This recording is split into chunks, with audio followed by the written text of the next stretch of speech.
Good afternoon. This is Jason Moss of the Georgia Manufacturing Alliance and Manufacturing News Network. Today is April the 13th, and we're hosting our third, task force call. And our goal for these calls is to make sure that we connect industry leaders one is to share best practices, but also to identify some capabilities and resources that are available in the market that might be helpful during this war on the coronavirus. We've made some pretty good connections so far, and we've reached out to some of the folks at the state trying to figure out exactly what's needed. I did get confirmation back from them, and I'll pull an email up in just a second. But they said that they have been working diligently since our call last week to identify the products that are needed, and they should have something to us by the end of the day today. Now, I'll communicate all that information to you guys as soon as I get it. We'll make sure that we pass that along. But I did want to do just a quick update, just sort of get everybody connected. And we have the opportunity to make a few introductions here. And I'd like for you guys to share a little bit about who you are, what your role is with the company, and what your engagement is with the task force. I'll start out with Miss Kim. Hey there, everybody. Kim Falconen here with Okabashi. So I'm over the manufacturing operations at Okabashi. We have a factory that makes footwear, mostly flip-flops and sandals, under our Okabashi and Okabe brands, also some contract manufacturing. So when everything started to really hit the fan with COVID here recently, I reached out to Jason and asked him, do you know of any groups that are trying to pull together resources of all the companies here in Georgia and look at, open capacity? Because, for example, we might be primarily a flip-flop manufacturer, but we have injection molding equipment. It could really make any thermoplastic. So, assembly and distribution and so forth. So to try to identify underutilized or unutilized resources out there, personnel, equipment, and see how it could be pulled together to help support the industry and the products that are really needed for our frontline workers right now. Fantastic, Kim. I really do appreciate that, and appreciate you stepping up to help us put these pieces together. We did have a request last week. I know it's kind of an awkward. I hate to put you right on the spot because I didn't find out what the details were, but I think that we had a request last week passed along on some face masks and some PPE for some of our frontline folks. Did we get any results on that yet, or how's that looking? So I was able to locate some volume, not the larger volume that they needed. Well, we can't get our hands on that much, but we did hit a stumbling block in the cost of air freight, which is putting it up over budget, which is a difficulty that we're facing right now, because if there's budgets put together based on the old norm of bringing a lot of these goods in by the container load, it's all by ocean freight and so forth in really large volumes.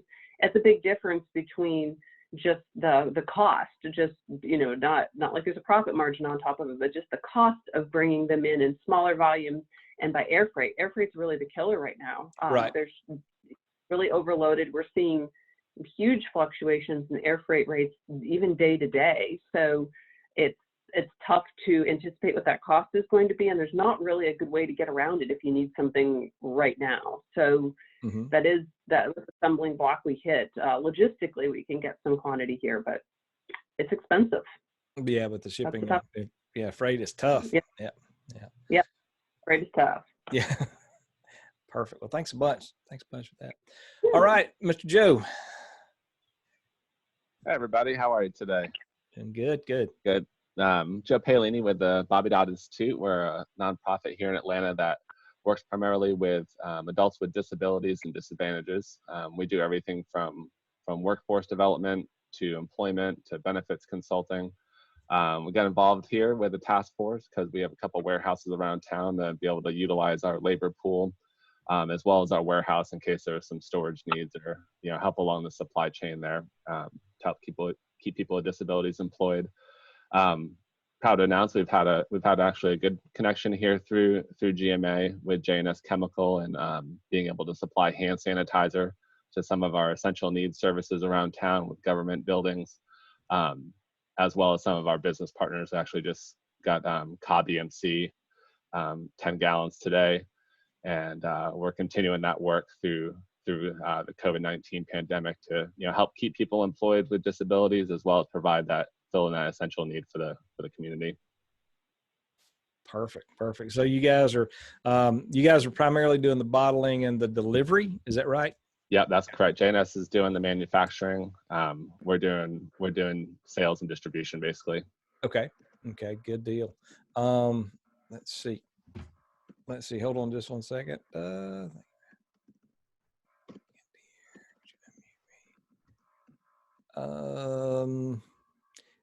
Yeah, I think we got somebody having some challenges with that, with your speaker. Make sure that you go down to the speaker and select the right speaker setup. You should be able to hear the audio. I don't have anybody where they could, just there you go. Connecting to audio. Looks like you got it squared away. Sorry about that.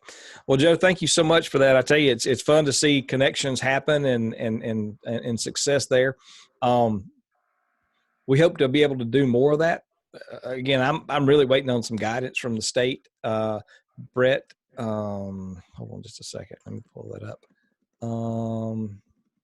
We had one guy that was supposed to be working with us to really help guide some of that. Ashley from the state of Georgia and Bert was supposed to be helping gather up the list of the things that are most needed by the state. We do know that we've got some local needs from our police, first responders, and police and first responders. Those are the folks that really need some of the masks. So we're still working, trying to make that connection. But like Kim was saying, the freight is really the biggest challenge that we've got. So hopefully we'll be able to get that squared away. But I wanted to open the call up, to anybody else I know. Macfield Young, if you want to open up your call, I'd love to get a little bit of insight from what you're bringing to the table. I appreciate the connection earlier. Hi, thank you. So my name is Maxwell Young, and I'm an industrial engineering consultant. I'm in automotive industries, aerospace industries on, continuous improvement, launching of new vehicles, really that either setting up new plants or retooling, resetting up plants for a new model launch and all that. I know that's your audio's in and out. We're missing about every other word now. I think it may be your mic. I don't know if you got a different mic set or use the computer. I'll try on my computer. Okay. Is this better? Yeah, it is. Still on just a second. Let me back the audio down. Yeah, that is. Is this better? Yeah. Yep. Okay. So it's my open mic on my computer. I apologize for that. Trying to figure out how to do all this remote stuff. Right. I guess I'll rewind and start over. So I'm an industrial engineering consultant, and my background's project management, working with automotive industries, aerospace industries, in setting up new production lines, new plants, logistics setup, launching of new vehicles, that sort of environment. Like, how do you transition from making one thing to another? How do you set up a new plant? I'm in a situation where currently all of our customers are closed. The automotive industry is shut down. The aerospace industry is shut down. And I'm kind of got a lot of free time on my hand. And what I was trying to see is, what could I do with my skills to help in the current crisis? So I've networked out, found Jason and the GMA, and really wanted to put my services out there to anyone pro bono for free to do anything in that arena. If you need someone to do project management, help with assessments. I know we talked yesterday about, I watched the video from last week to kind of get some information, and saw that there was the concern of what the state needed. It all needed to be FDA compliant. Do you need someone to go through the FDA regulations and define what that is and what needs to be checked off for that to be produced? Or like the company that was looking at making masks from their, the pipe and drape company. Mm-hmm. If there's something that they need to say, okay, how do we project plan that? How do we do work instructions to set that up and to do that work? networking with sewers. I know a bunch of costume makers and people like that can help. So I don't know yet what I can do to help, but I know that I want to, and I have the free time. And so I wanted to be in this network and on this call to be able to put out there that idea of, if you need just an extra mind, an extra body to help with how do we make these changes and transitions quickly and effectively, that's what I do for a living. And I'd love to help you do that with your resources, your plants, your equipment, because I know sometimes that's not something that every company is used to doing. Yeah. So that's what I wanted to bring to the table. Well, Maxwell, I really do appreciate you bringing that to the table. I've had a chance to kind of review your background and resume and connections, and definitely looks like you could bring some really good tools to the table for folks that are in transition or that need to do any kind of changeover. So we really appreciate your being here and being part of this call. So we'll be figuring out ways that we can make those connections. We're still kind of fleshing that out as we go. It sure would be nice if the coronavirus was just gone tomorrow and we didn't have any of this to worry about, but I think it's going to hang around for a little while longer. And if it does, we want to make sure that we, use all the resources that we have at hand. So thanks a bunch for that. And we'll definitely be in touch. All right, Miss Amanda Gray, can you join us? Love to have you kind of give us a little bit of update on what's going on in your world. Tell us who you are, who you work with in your role, and what you guys are seeing through the task force and what's happening. Okay, can you hear me? Yes. Okay. Yep. Okay. Good. So again, Amanda Gray, I'm with Georgia Expo Manufacturing Corporation, and we kind of got started working with you, talking about the pipe and drape for the portable partitions for the field hospitals. And good thing, bad thing, but those requests are definitely starting to die down. So I think they're finding that there's enough hospital space in the upcoming hotspots or states that those requests are definitely starting to dwindle down, which is a good thing. Hopefully that means we can get back to business as a country, hopefully sooner than later. Yes. So that kind of dried up last week, and this week we're focusing 100% on sewing surplus for masks. Okay. So we're working with 2 companies right now that have huge contracts, and so we are trying to hire as many sewers as possible. So I know you have just said that you might know some sewers. We've moved to 2 shifts in our sewing department and looking to build that out even further, buying more equipment so that we can continue to help sewing masks for the next few months and kind of bridge that gap until our business picks back up. That's beautiful. I'm glad to see that transition is taking place away from the hospitals to the mask, and I think that I believe that we're probably going to get a lot of directives that that all of us need to be wearing them anytime that we're out in public. For a little bit. I mean, that's just Jason. Especially when people start going back to work, I think a lot of businesses will require that. So. Oh yeah, no doubt. So, getting prepped for that, it's going to take a fair amount of work, I'm sure. But yeah, that's fantastic news. And we're going, we'll keep banging the drum to see what we can find as far as sewers. You don't want me anywhere near anything that could sew. Yeah. So I assure you, it will not work out well. But that's good news. And have you again? We're hoping that we can be a good resource. We're hoping to figure out what the list looks like. Other than the local needs. And we'll let you know as soon as we get that. I'm going to get that by the end of the day. So hopefully we'll get that in your hands pretty quick. All right. And I want to open the call up to anybody else that's got stuff they'd like to share with us on the call. Hey, Jason, it's Gene. Hey, King. What's going on?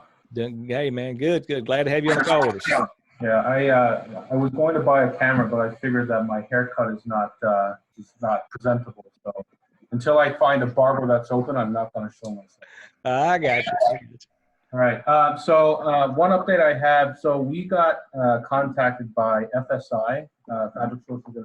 You guys might have seen the news article that came out in AJC not so long ago, probably a couple of days ago, that talks about textile firms in the Dalton area in the process of actually helping out making better. Your audio's your audio's kind of coming in and out. I don't know if you can get. Yeah, I'll get closer. Sorry about that. Perfect. So we got hooked up with a company called Fabric Sources International, FSI. You might have seen the news article that came out of AJC it talked about a textile firms in Dalton actually coagulating and collaborating to make medical equipment or medical textile equipment.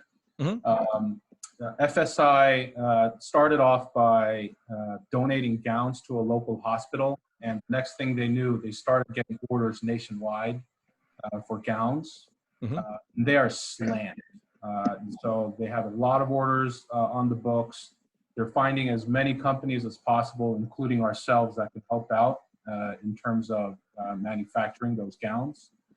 They still have a shortage of people that could actually sew. So it looks like the sewers are in high demand right now. If you know anybody that has some additional capacity to help out, they said that they would love to actually get some additional help. Okay.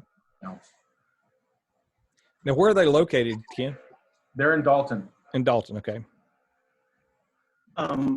For both Amanda and I forget who's just speaking, are you looking for people to come in on site into your factory for doing that work? Temporary labor, that kind of thing? We're looking for people to come in just to set up an efficient production line. We do need them to come in. And you're in Buford, right? Is it considered Buford? Swanee. We're in Swanee. Okay, Swanee. Okay.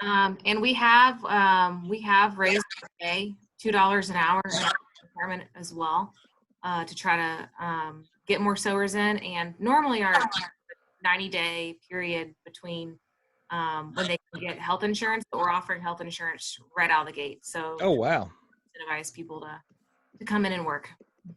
Okay. I will double check with FSI, but I do not believe you have to be in Dalton for this. Okay.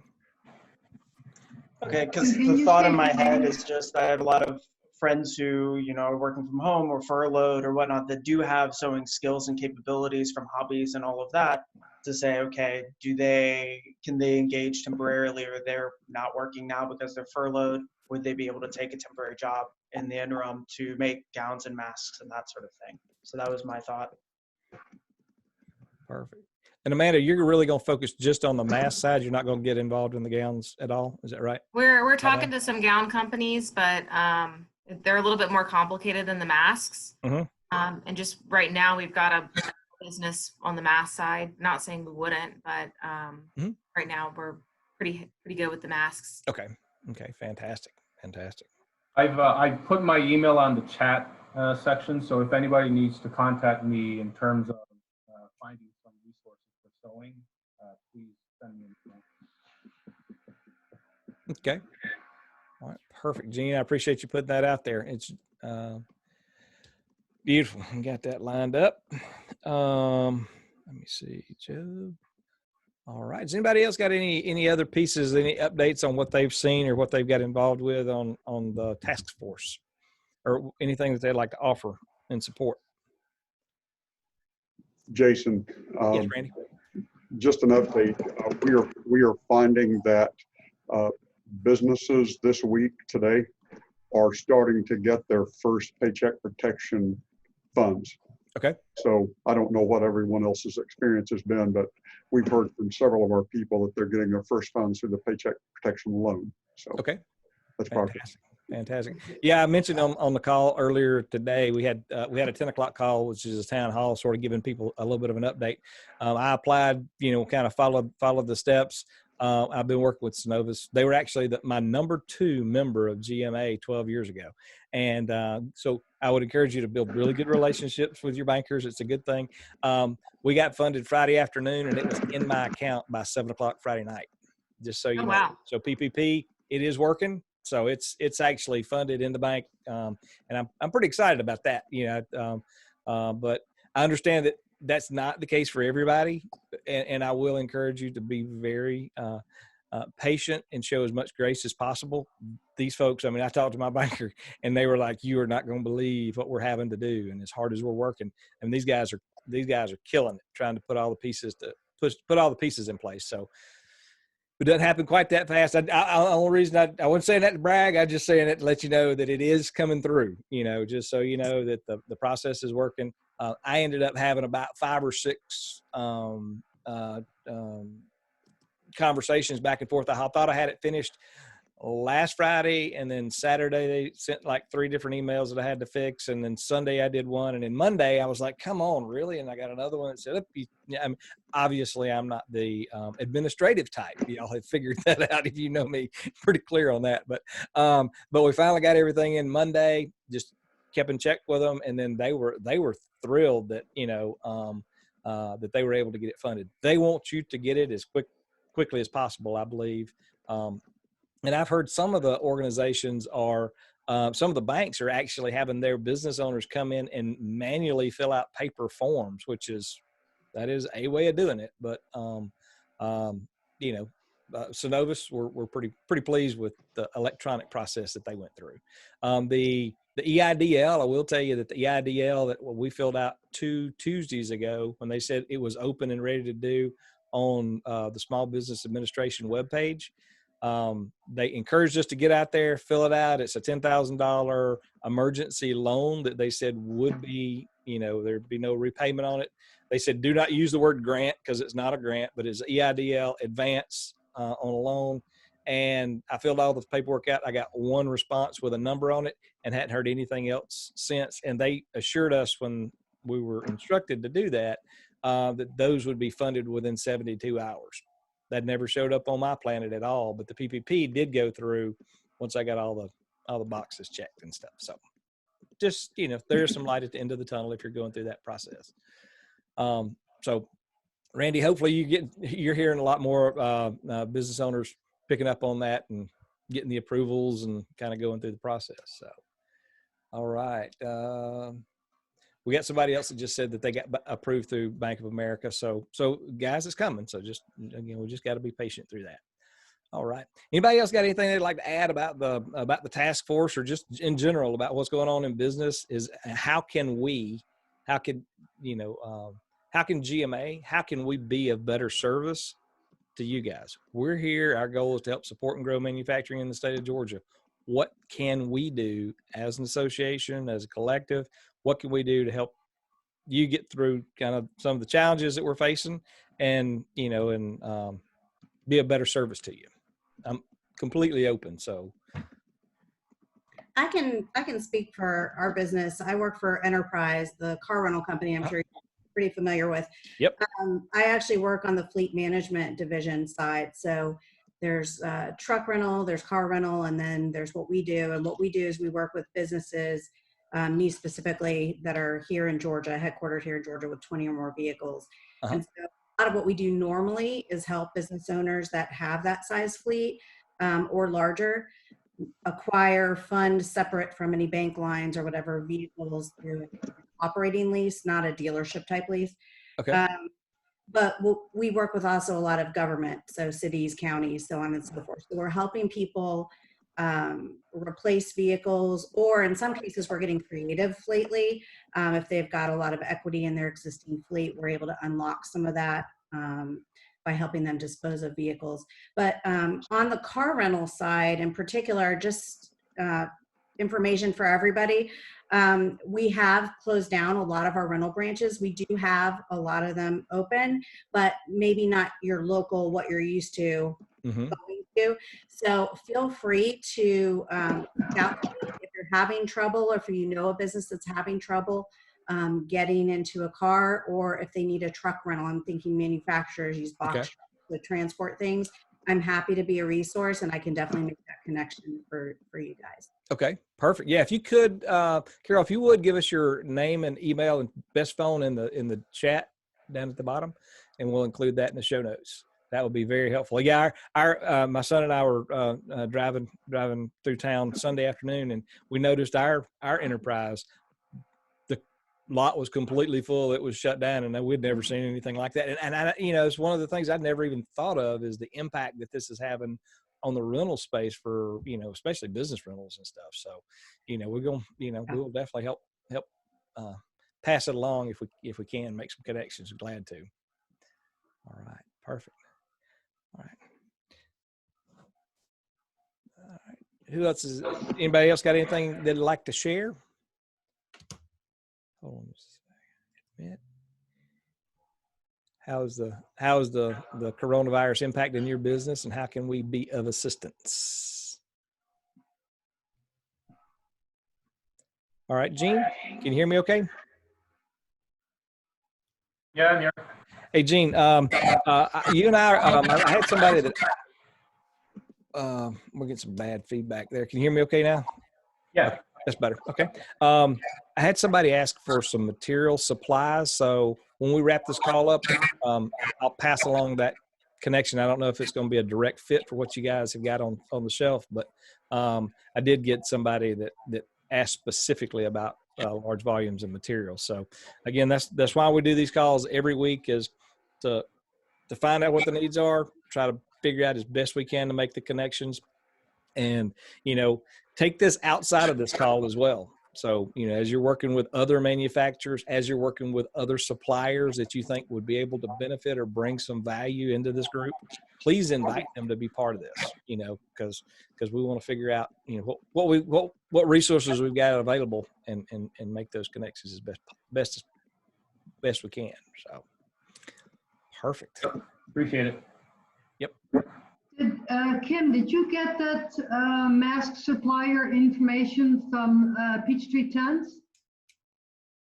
The mask supplier? No, I have a connection through somebody we actually purchased completely unrelated materials from, and she just reached out and said that if you need these, and she was offering more for our facility for our own employees. She thought we might need them, and in fact we did. We wanted some just basic surgical masks for our own employees, but she passed that information along to me and said that they also had KN95s, and if there's somebody who needed a small quantity really urgently, that we could help facilitate bringing some of those in. But it's definitely not our primary business or anything.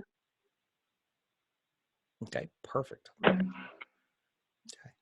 And Amanda, the ones that you're going to be doing, are you working on trying to get certified for the KN95 as a suitable substitute, or is it just going to be cotton mask, or what are you going to be bringing to the table on the mask side?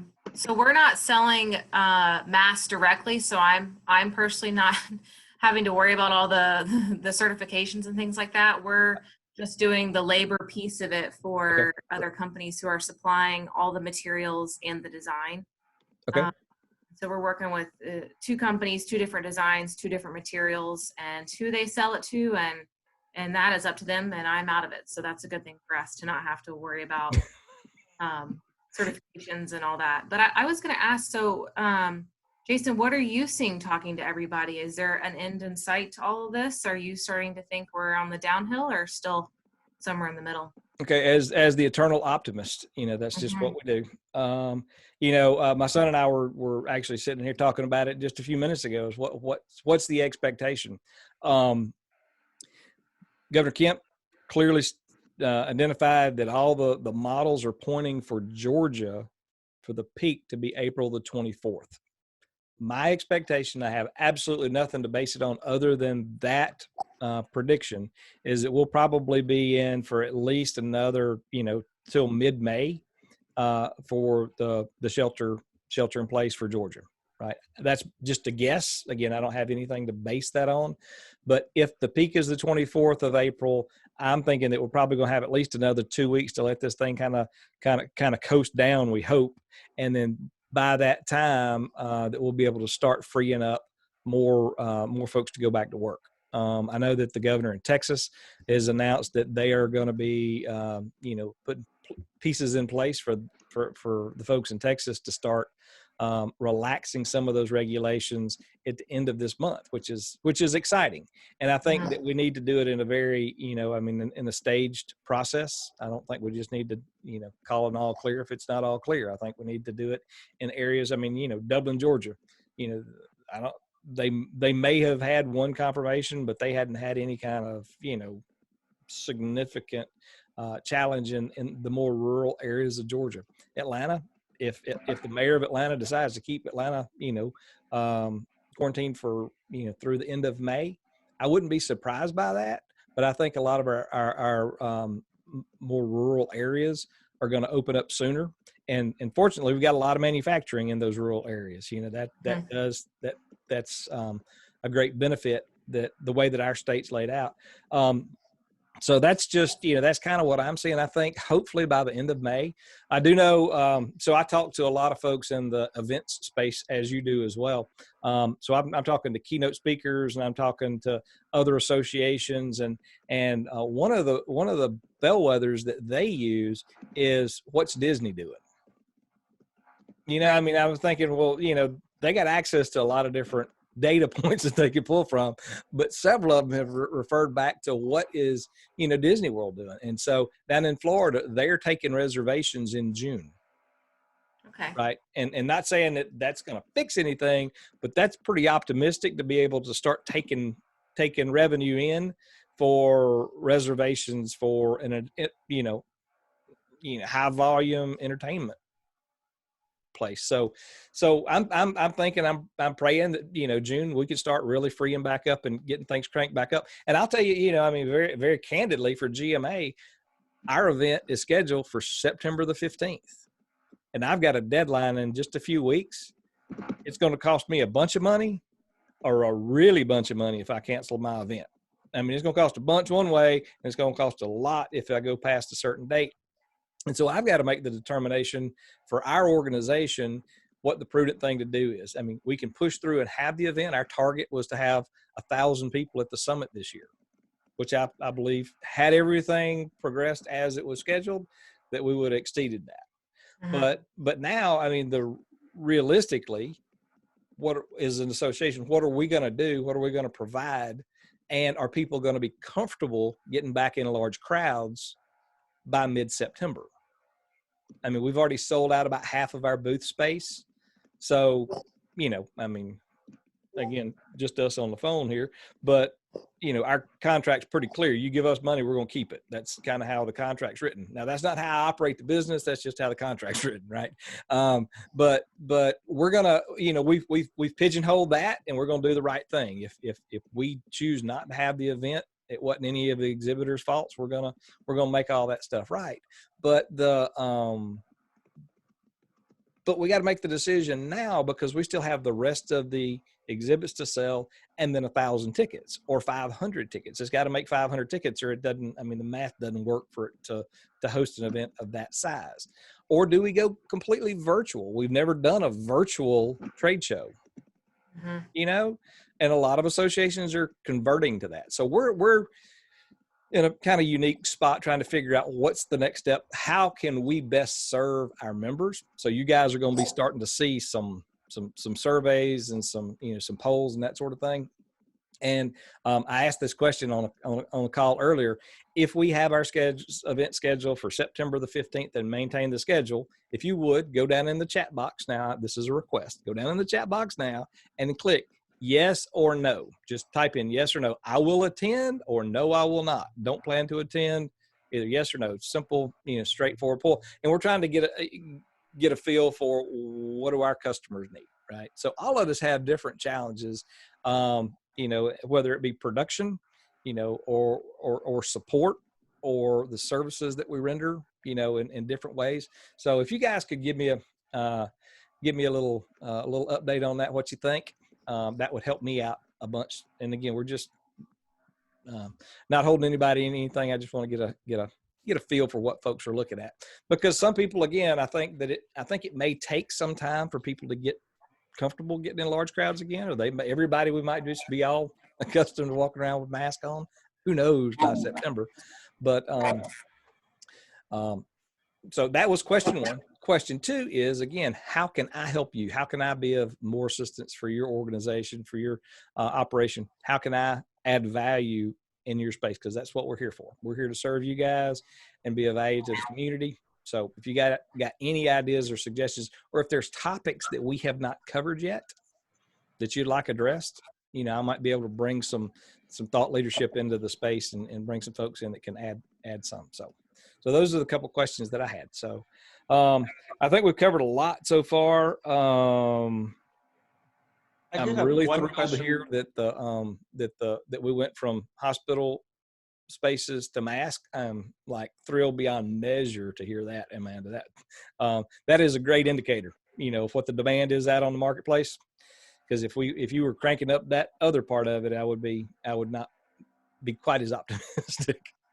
So, yeah, McField. I had one question for the round.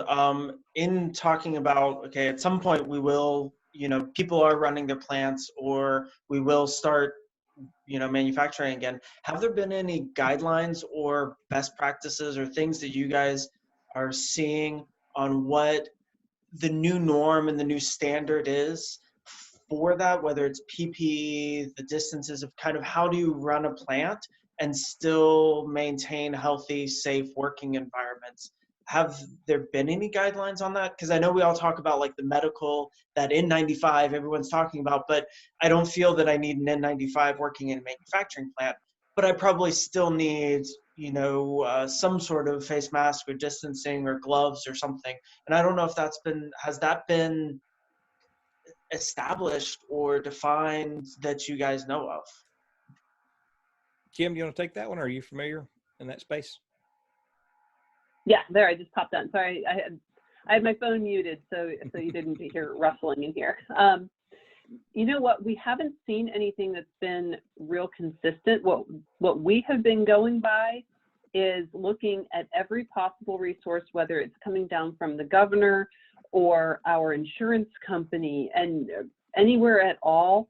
And we're trying to encompass all of it, just on the basis of trying to be overly cautious. But I think as we start to see where we're hitting a peak and coming back down, it would be tremendously helpful to have those sort of recommendations on how to proceed and how to ramp back up and how to open your doors back up. And, okay, we feel that it's safe to now bring, more people back in. Do we need to still be keeping everybody 6 feet apart? Do we want everybody in surgical masks?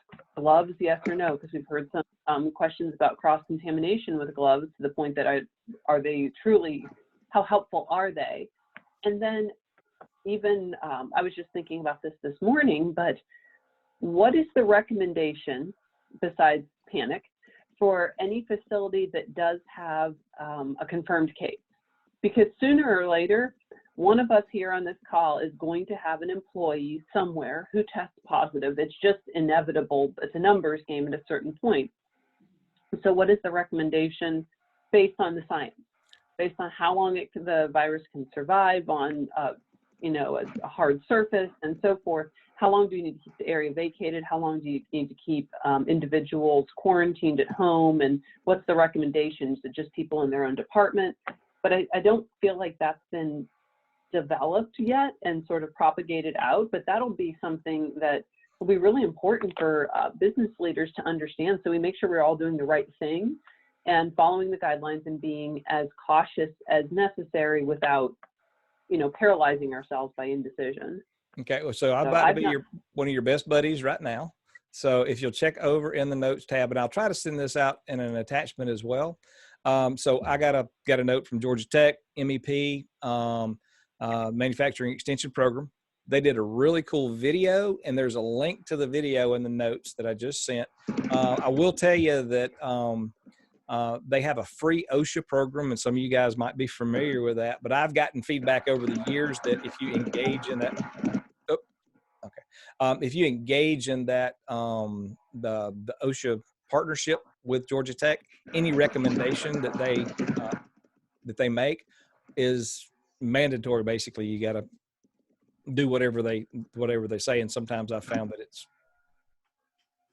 I'll just leave it at that.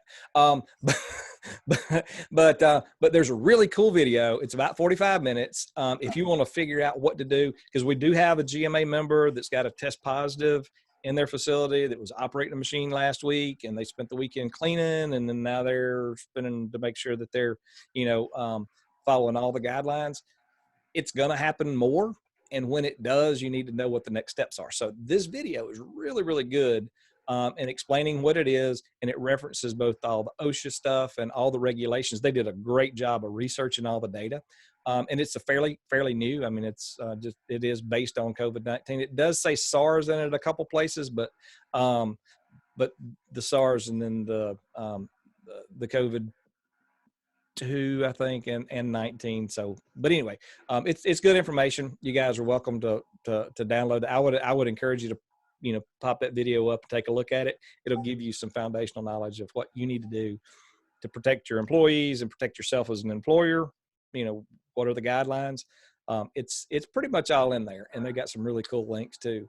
So Is that's it in the chat or in the where? Zoom chat? Did it not publish? Oh, I don't probably need to see hit it. enter. Sorry about that. I was Hey, looking at it this whole time. I'm like, well, did it not go? That's okay. I'm still learning technology, so sorry about that. Yeah, because So- like for me, that's going to be the next wave. Like we'll hit a peak and we'll come back down, but at some point we all go back to work. And how do we manage that? And how do we do that? And those regulations are going to be important. And then the other part of it that was kind of going through my head was, everyone's freaking out and buying all of the medical grade equipment and starving the hospitals and starving the people that actually need them. But to run a manufacturing plant, I don't know if you need N95 masks and medical gowns and that level of PPE, but you need something. So where's the supply of the not medical grade, but still good enough that people can use to keep themselves relatively safe when they're not in an environment that is a guaranteed exposure like a hospital, but an environment of, casual interaction, so that we're not all buying equipment that is needed elsewhere. Right. Which is what was talked about last week about, they're trying to build their stockpile, but it's all bulk buy, medical stuff, going to hospitals, going to frontline workers. If we're running a manufacturing plant where, you might get, interact with 2 or 3 people in a day, but that, do you need that level of protection? What can we do to run our plants safely and, in that environment? And there's a whole distribution, sales, revenue model that's got to be looked at. GMA, that's not our gig. That's not something we're going to get into. We're not going to start stockpiling cloth masks or any kind of mask for that's just not a space that does not align with our mission directly. And that, we don't want to end up with a warehouse full of masks either at the end of 6 months, because I think that there's going to be a surge. There's going to be a lot of work going into it. There's everybody and their brother. I mean, I've got several friends that they and their spouses are at home sewing masks, and at some point there's going to be an excess, and we're going to be caught up with that, right? And so where does that excess go, and what do you do with the excess inventory? Hopefully sooner rather than later we'll be faced with that challenge, but there's going to be a bump in the road because that bullwhip effect. Everybody's pushing right now as hard as they can, but when you run out of that demand, you got a warehouse full of stuff, right? And nobody wants to be stuck with the hot potato, right? I mean, and so we got to be thinking through that. And and Joe can kind of attest to this, some of this, and some of our buddies over at J&S Chemicals, making that conversion. We need to do that, but you still have that distribution channel that you have to get the product out. And that's what what we're going to try to do through this is try to figure out. That's probably the biggest challenge we have on this team is figuring out what the distribution channel is and getting the needed supplies and materials to the people that need them. Again, we're not going to get in. We're not brokering any deals. All we're doing is just acting as a conduit to make connections. So, that's our goal. That's our mission in this, in a task force. So, Roger, what you got? I have read online an opinion that if you're requiring your people to wear a mask, it becomes PPE, which means you're responsible for supplying it. Okay, that makes sense. Also, a mask is not considered a respirator. Right. A respirator requires a medical verification that the person has enough lung function to use a respirator. Okay. Yeah, because if you've ever worn a for real respirator, I was in the service, and those gas masks are not friendly, even if you have real good lungs, if you have to run in those very long. But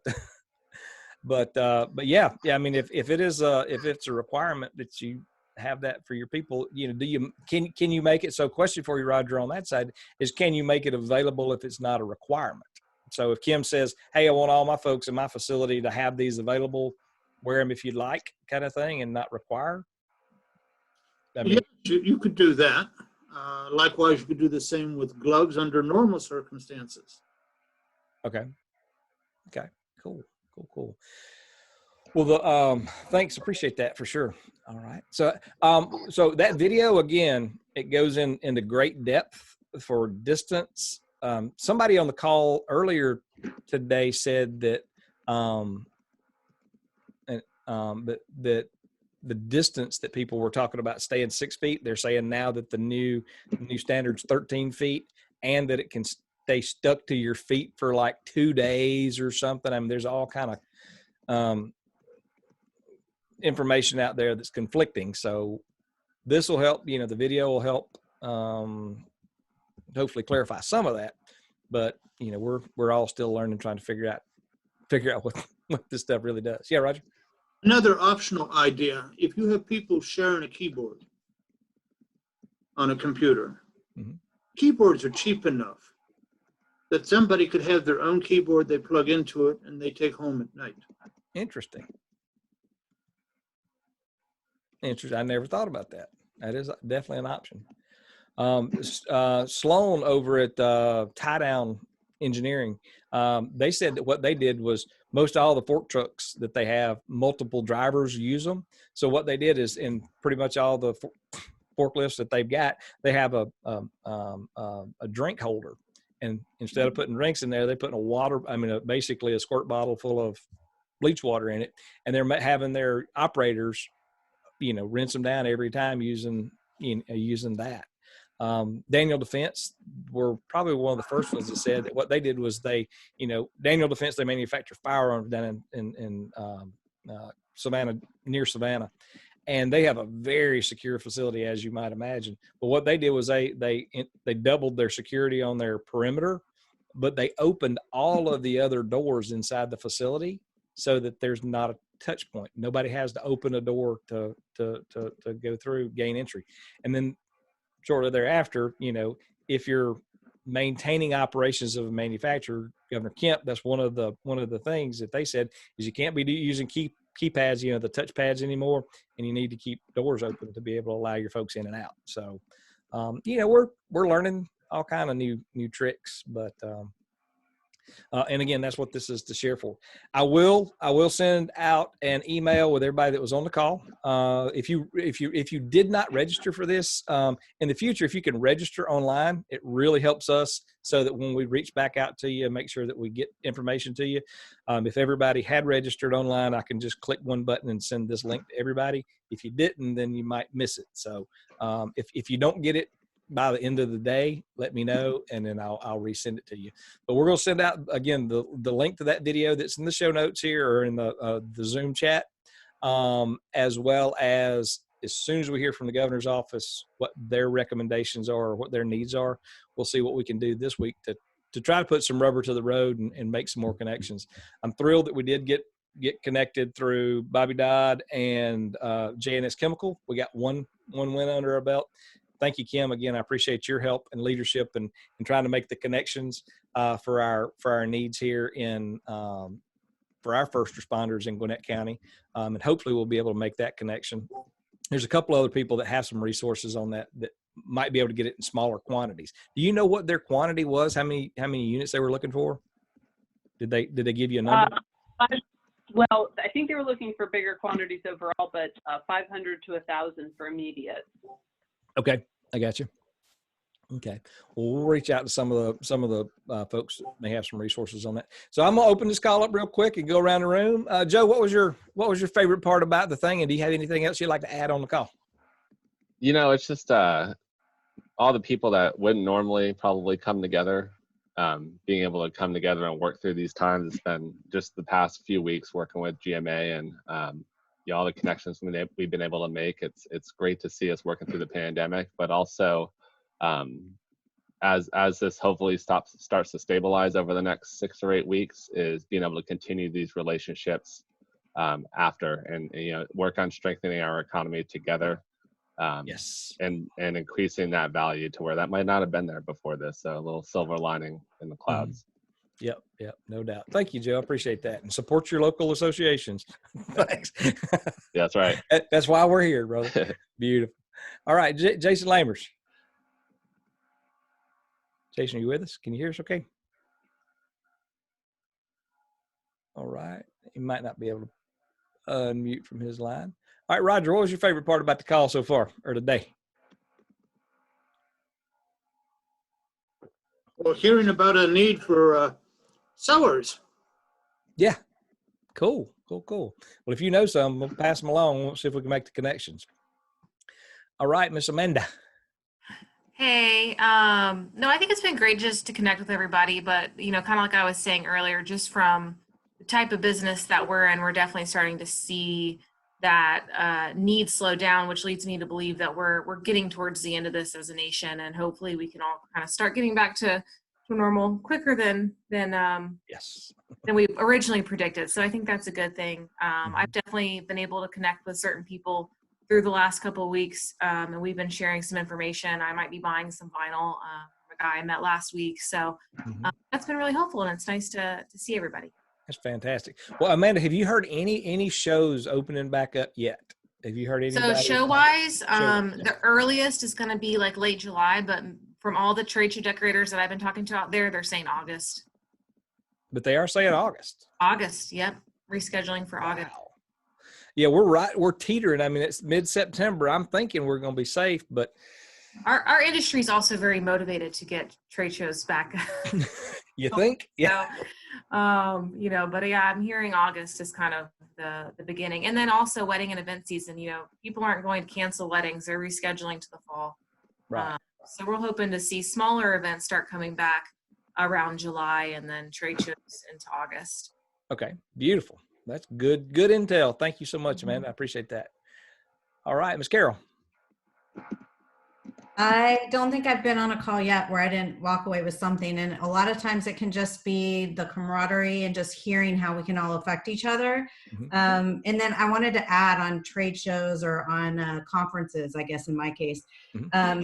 I'm heavily involved with the state of Georgia. And so their conference moved from April to August. And they just sent out another survey today, just checking in on everybody. And they have a block of rooms and yada, yada. So I just think we just move through and forward. I love it. That's what we got to keep doing. All right, Gene. Well, my first impression was that I should have taken home ec when I was I didn't, so there you go. But again, I second the fact that this is a great portal for information exchange, right? It's one thing to talk about whether you can connect, but just the fact that that it gives you some data to kind of prepare when things are going to open up, and the timelines and the preparations that are needed to get to that new norm, and what steps need to take, by company, by market, by the state. It's valuable information. Perfect. I appreciate that, Gene, for sure. All right, Jessica, can you hear us okay? Hi, everyone. Here, I'll put my camera on. I'm sorry I joined late. I'm with YKK, and we had another COVID-19 related call going on all day long. Yeah, we got you. But yeah, it was great to hear. I only heard about the last half an hour, but it was interesting to hear what everyone's going through. We are still open, and we have had a COVID-19 case in our plant.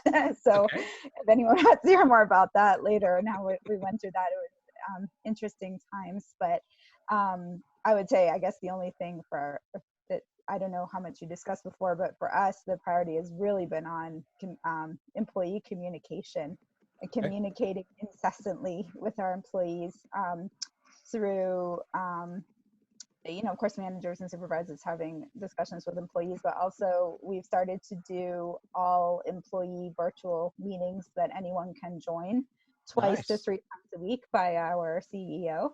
And that has been very well received and has helped a lot with people, a lot of people feeling uncomfortable about having to be at work as a essential supplier of the government and other industries, but it's helped people understand what contributions that their work is making. And we've noticed a difference in how people are coming to work since communicating those stories.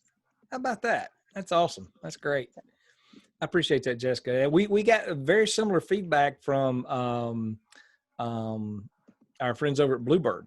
They manufacture buses there in Middle Georgia at Fort Valley, and the team there, it was the same thing. Once when the executive leadership got on the line and said, the reason we're essential is, and shared the impact that they're having, they said that there was really a very interesting morale boost throughout the organization, and we appreciate all that you guys are doing. It means a ton, and we're gonna get through this together soon. But we got to be continuing to pull together and work on it like that. So thanks for sharing, Jessica. All right, Mr. McField. Hey, yeah. So I'm excited to be a part, join the group and be a part of the team. And it's been really exciting for me to see the companies trying to pivot and adjust to this change. It's a challenge, but it's also, there's opportunity there, and seeing companies saying, hey, we're trying to help support the needs that are out there, being agile and pivot to make masks versus something else or gowns or whatnot.